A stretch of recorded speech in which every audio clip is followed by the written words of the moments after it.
Hey, folks, it's your girl, Rayna Dee, on She's a Comedian Now podcast. This is episode number 3. Chop it up for number 3. Just want to kind of say, hey. Here we are talking about my 6-month journey. I decided to do this show by myself because of the 6-month journey. Wanted to kind of see where I've grown, where I've developed, what has been happening. Want to bring y'all along for the ride. And every now and then we are going to have episodes where I am with several comedians or 3 comedians at one time, as y'all saw in episode 2. And episode 4, we're going to have women comedians, like all 4 of us are going to be women. Woo, woo, woo, woo. She's a comedian now. But wanted to kind of go over what I have been through in the last 6 months from beginning to the start. I want to keep y'all abreast on my journey. Don't want to make it one of these things where we're just all with comedians. But I also want to give you my intimate moments as I go along for this ride. So, welcome to She's a Comedian Now, episode number 3. Where I talk about my 6-month journey on this comedic road or becoming a comedian. And a lot has happened. A lot has changed. A lot has been going on. I have met some wonderful people. I want to start off with saying that, number one, I have been blessed to be in the midst of some great comedians, local comedians who have embraced me, who have been teaching me. I think the biggest thing about anything that you get into is learning the craft, right? So as you guys well know, that in the beginning, I took some joke writing class from Joe Curley. Shout out to Jerry Curley, the joke writing doctor. He had an 8-week course that helped you to write jokes, know the psychology of writing jokes. And I've also set up there and I took an improv class with DC Improv.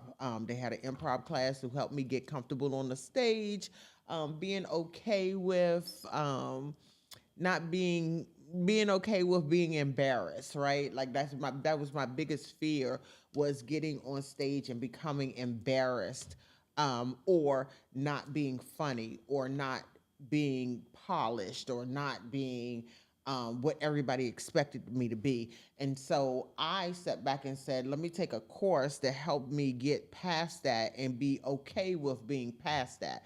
The thing about life is that we're not going to always be perfect. And we're not perfect. We're not perfect beings. We're not perfect people. We are all striving to be perfect. And in the interim of us being perfect, or striving to be perfect, we're going to have some imperfections, right, along the way. And so in the imperfections that I have sought, or I have had, or I have come across, I've learned that I don't know, like I'm learning this new world, and being blessed with being be able to live my dreams. Like, this is my dream. I've always wanted to be a comedy person. I wanted to be a comedian. I wanted to do stand-up since I was a little kid. I told you guys that in episode 1. Just reiterating, now I'm at the point where I'm living my dream and I'm living my purpose. And people are seeing that and people acknowledging that. And I want to thank you for being able to, I want to thank God for, number 1, for allowing me to be able to live my dream, and number 2, to be able to put me in the front of people who establish or who acknowledge that I am learning my dream and I am homing in on my craft. So shouts out to you guys. So let's go. So we already went through all of the training, all of the stuff, and I had to do. I spoke with a mentor of mine, and he said, "Hey, I don't want to talk to you until you have done at least a 5-minute stand-up and you have hit 100 mics." Well, lo and behold, on Saturday, October the 11th, I did my 100 mic And I hit my 6 month mark with my 5 minute stand up at the House of Comedy. I'm always going to give you all a shout out because that's my home stage. The House of Comedy, um, and with Mike Brooks and friends. And Mike Brooks took me in, embraced me. He's helping polishing me. So shouts out to him and Stu. Like Stu embraced me the minute that I got on. When I was like, "Oh, I want to get on Piano Keys stage one Tuesday," and he was like, "Are you funny?" And I was like, "Yeah, I'm funny." And I showed him a clip, and I got up there and I fucking bombed. Like I was so cocky. I was looking for that feeling, didn't get that feeling, and now I sat back and said, but he gave me a chance anyway, and he kept giving me a chance. And I think that that's the thing, the pursuit of any dream or goal. You want a person that just constantly give you that chance, right? Give you that chance. And then Mike Brooks got on. I did a little stand up for him at the House of Comedy, and he was like, "Oh yeah, you are funny, but you need some work. You need to polish." And I was like, "Okay, I'm open to that. Like work with me. I'm good. I'm good at that. I'm not afraid to." I'm not afraid to say, "Hey, I need some help." I'm not afraid of that. So, with that being said, I definitely I definitely welcome it all. So I've met a couple of people along the way. I met some people who have poured in me. Xavier Morgan, listen, let me tell you something.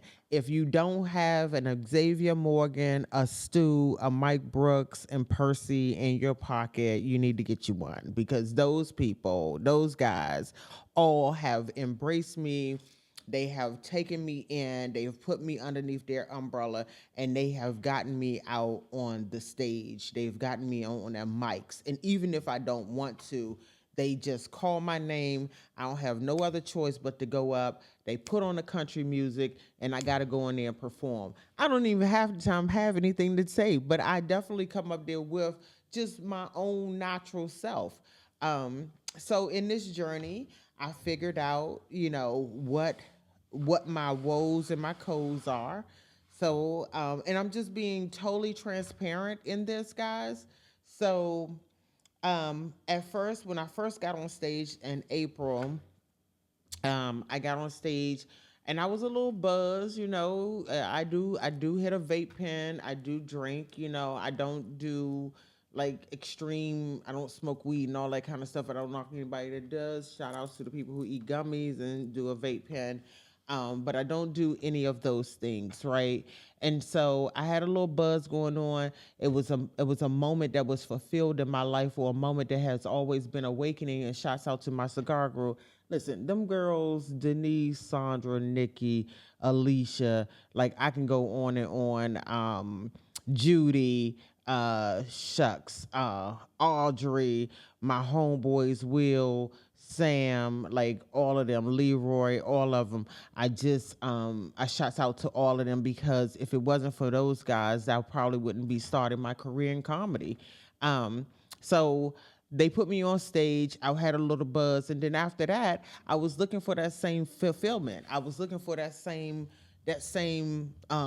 feeling that I got when I first went on stage. And so I would drink alcohol. I would hit the vape pen like several times before I got on stage, and I would bomb. My nerves would be fucking through my throat. Almost to the point where I felt like I was about to throw up. But I was searching for that feeling. People wasn't laughing. People wasn't like, and if they was laughing, I would get off of my script and run into something else and try to make people laugh. And it was like a forced thing, right? And one of my girlfriends came to me, Yvette. I never forget. We was at a party, and she was like, "I really don't like your kind of comedy." And I said, "No, Yvette, like my comedy." She was like, "Nah, when I came to see you." And I said, "Yeah, that was early on in the beginning when I was looking for a feeling, right? I was looking for this feeling that I had felt when I first went on stage." And so I'm gonna take my glasses off so y'all can see my eyes, because this is true story. This is true shit. So when and I kind of felt some way when she said that, because I too also felt like this was being forced, I felt like I need to find that feeling again. And I did not know what that feeling was that I was looking for. I thought it was something I was feeling to be I thought it was a feeling that I was trying to get from the first time I went on stage. So I had sent her, I had talked to her and I said, no, Yvette, like I'm really working on my stuff. I've got some new jokes, I got some new material, I got some new things that I want to put out there. And it's a whole nother set of it's a whole different set of comedy, right? Like now I'm getting into the real thing of comedy. And so I learned along this 6 month journey is that I can't drink, right? I can't drink. I do hit my vape pen. I was gonna hit my vape pen because I still get fucking nervous. And I was told that if you don't get nervous, then this is not for you. So whenever I go on stage, I still get nervous, but I don't drink. I don't drink. I drink afterwards. I have me a good lemon drop because y'all know a girl love a good Tito's lemon drop. I don't deter. I don't change. I don't switch up. Tito's lemon drop is my thing. Um, and so I said, well, come on out, and just come and see me. Give me another shot, right? My girl Denise has been, man, every show, every not show, but every open mic, everything that I do at the House of Comedy, Denise is there, right? And Denise is like, man, I see your growth. I seen when you first got on stage. I'm seeing you now. And she's like, you are like you're really homing in on your craft, right? So I'm like, yeah, cool, for real. I'm homing in on my craft. All right, cool. So then I realized when I drink, I got fucking nervous. Like I got nervous. I forgot my jokes. I forgot my script. I forgot my line because that's all this is. We write shit down. We write our material down, and we go off of the material. But I forgot all my shit when I get on the stage and I'm drunk, and I'm not drunk, but I'm feeling more elaborated because that's a ladylike thing. I'm elaborated, but I feel more elaborated when I'm on stage when I drink. So then I called myself saying, all right, I'm not going to drink. And I told Xavier, I remember that when I was at, where were we at? I forget where we was at because Xavier always puts me on his platform. He don't even ask me. He's just like, you're going up next. I'm about to call you. Get ready. And so he threw me up on stage, and I said, and I felt like I flopped, right? And then we were at Mr. Henry's, and I had nothing to drink. I had a ginger ale. I think I hit my vape pen night twice, and I went up there and I killed it. And I killed it because I was just being me. And I told people about my life experiences, right? So if you don't know by now, I'm going to tell you I'm a storyteller. That's my comedic approach to comedy. I tell you about my real life stories, um, and I add a comedic twist to it, right? They all are real, and the shit happens. You can't believe that it doesn't happen, but it definitely happened.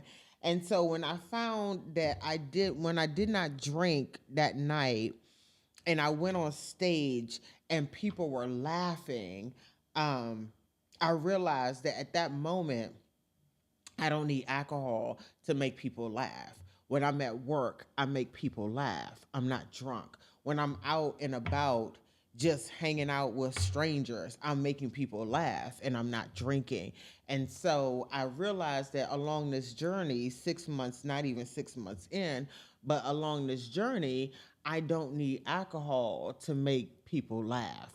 And that is the solace of my ambition in life, is to know that I don't need alcohol to make you laugh, right? Now, after I get off stage, I'm tossing them back because that's just what I do. I've been drinking since I was 5.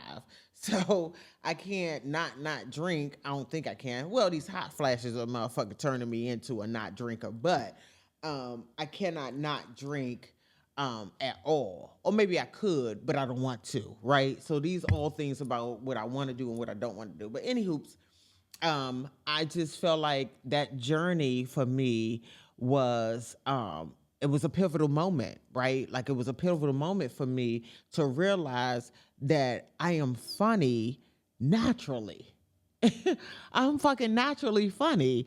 And I don't know if I got that from my father, because when I was talking to my uncle, Uncle Michael, love you, um, he said your dad was just organically funny, right? And he kept saying, like, when my dad was living, may he rest in peace, that he used to try to get him to do stand up because he was just that funny.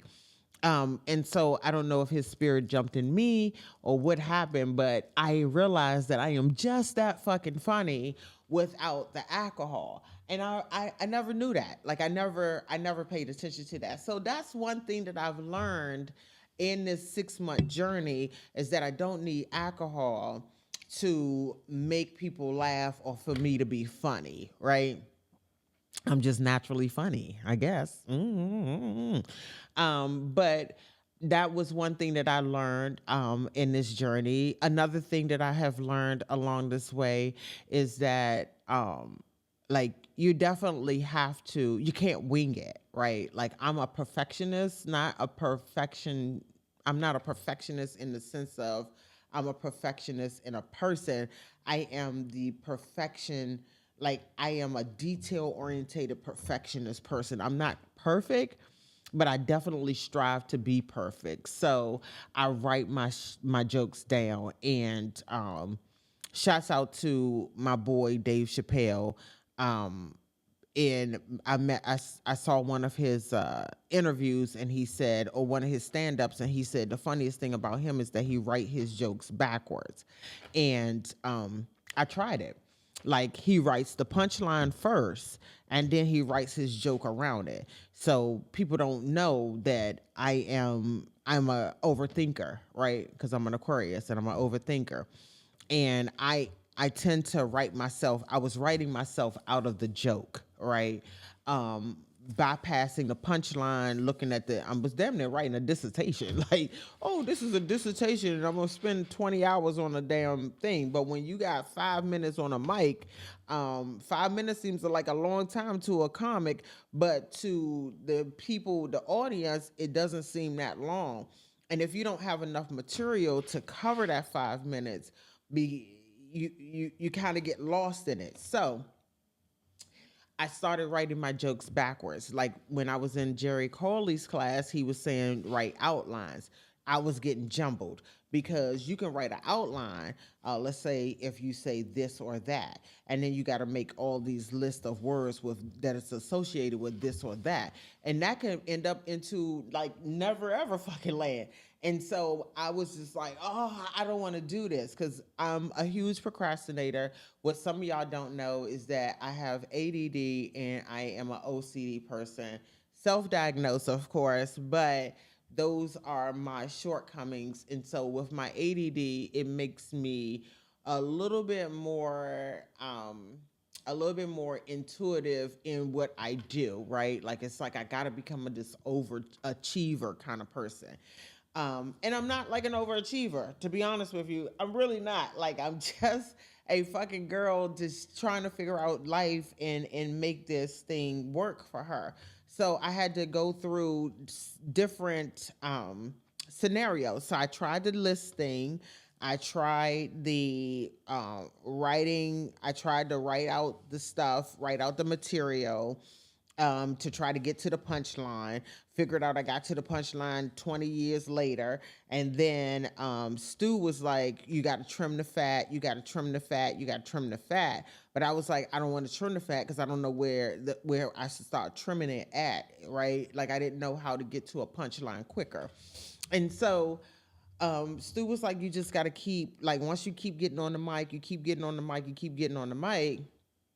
And once you kind of keep getting on the mic, then you can kind of trim the fat. Well, Xavier and I sat down and looked at one of my sets, right? This is real life story. These are true stories. And y'all going to meet these people because they're going to come on my podcast, all right? So Xavier was like, let's go. He did a FaceTime with me. And we started, because before him, I wasn't even looking at my videos. Like, that was like, oh, I don't want to look at my videos. And so I didn't want to look at my videos because I didn't want to hear my voice. I didn't want to hear, I didn't think I was more, I don't know what it was, but I couldn't hear my voice and I didn't want to hear my voice and I didn't want to sound stupid and I didn't want to, like, it was a lot of things that was going through my mind. Like I didn't want to.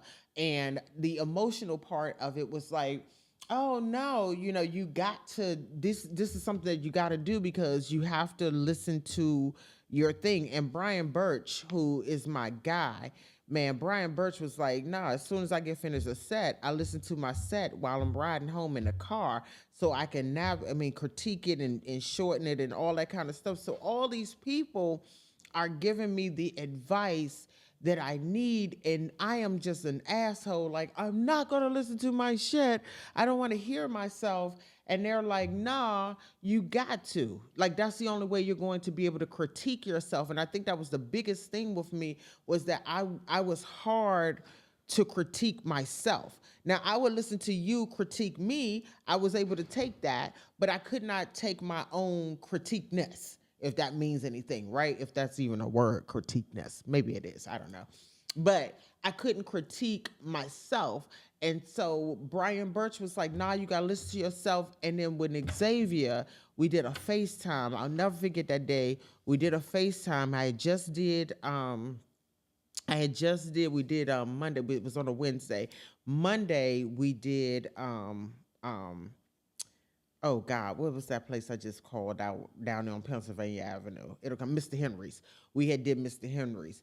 And he sat down with me and we went frame for frame and we critiqued frame for frame. And that was the first time I was able to listen to my voice and hear exactly what other people were hearing from me.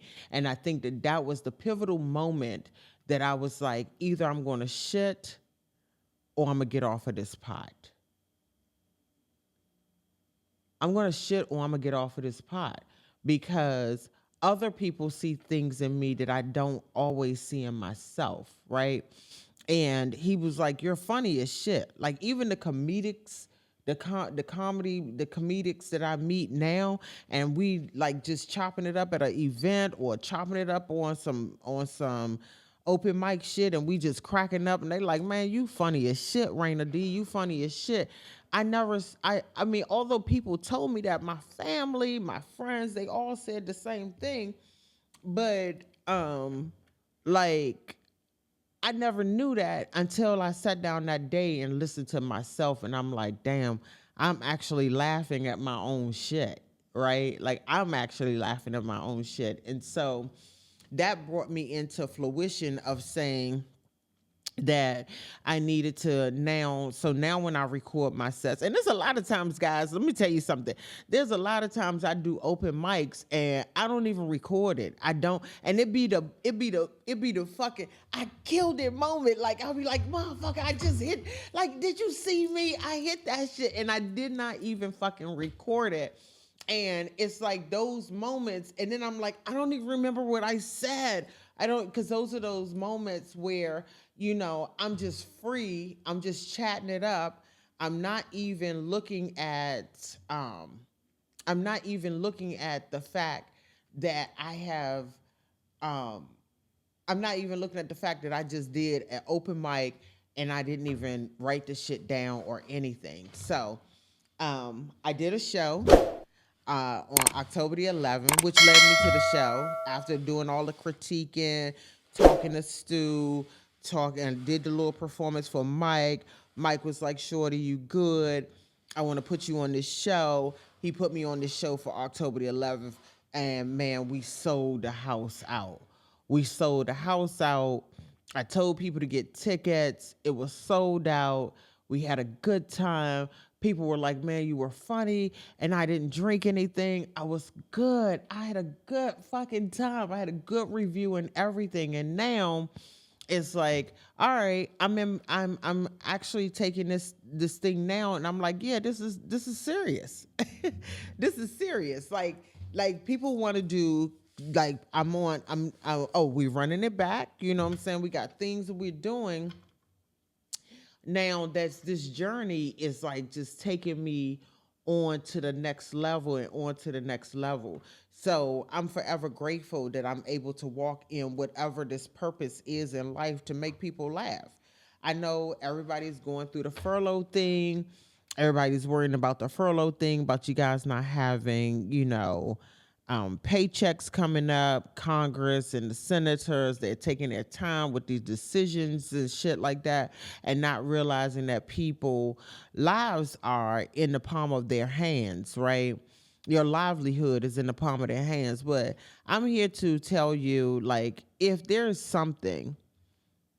um if there's something that you've always wanted to do, like you always wanted to do this shit and you were so afraid to doing it. You were so afraid of the rejection. You were so afraid of failing. You were so afraid of not being able to be successful in it. Man, just try it anyway. Just do it anyway. Like, just get out there and do whatever it is that you want to do. Like, put your destiny, your future, your finances in nobody's hands and power but your own.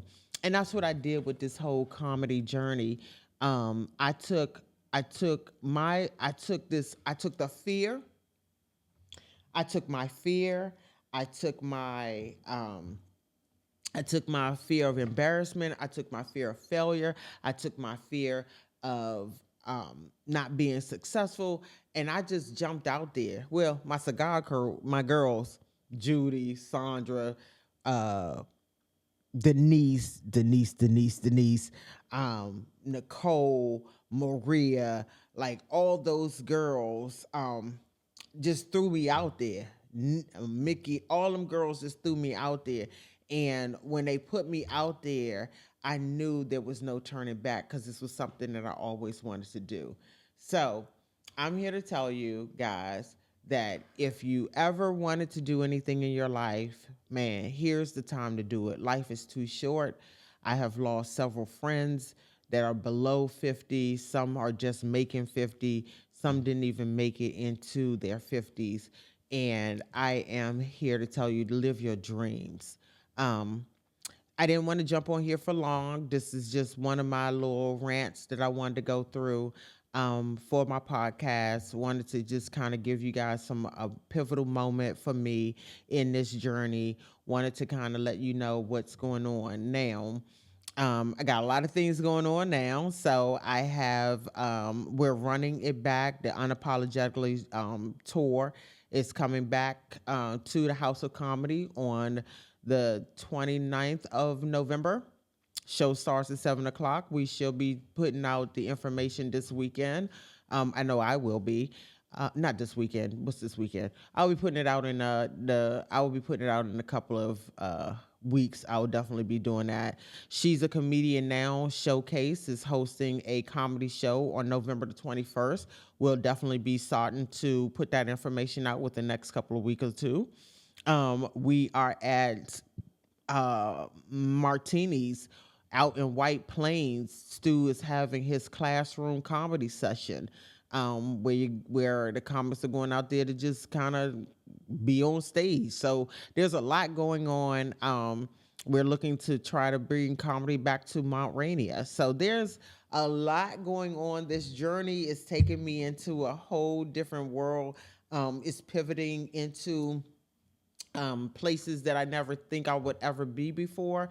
I'm having fun at it. I'm having a ball, and I want y'all to come on with me for this ride. Once again, my name is Rayna Dee. I want to thank y'all for giving me the moment to just kind of reflect on the last 6 months that I've been going through my comedic journey. I look forward to you guys joining me on the next 6 months, the next 1 year, the next 2 years of this comedic journey. And I think I gave y'all all my dates that I'm going to be at. I'm going to be showing up. Oh, Wednesday. What is Wednesday's date? Wednesday the 23rd. No, the 22nd. The 22nd of October. Mike Brooks and friends will be at the House of Comedy. I'm going to be there. I don't know if I'm going on stage yet, but I will be at the House of Comedy. There's a whole bunch of new DMV comics that need your support. Don't just come and support me. Come and support my friends, right? Even though they're Mike Book's friends, they are my friends too. So come and support my friends on October the 23rd, 22nd at the House of Comedy Wednesday out in Lanham. I will be there. So, and I might grace the stage a little bit. I might get up there and do a little something for everybody. But listen, if I don't, come and support my friends. I got there's some good DMV comics that are up and coming that also need your support. Also want to make you laugh, wants to bring joy and laughter to you guys. All right. Without further ado, I want to tell you to live, laugh, and love. This is your girl Rayna Dee on She's a Comedian Now podcast. Y'all have a good day. Peace.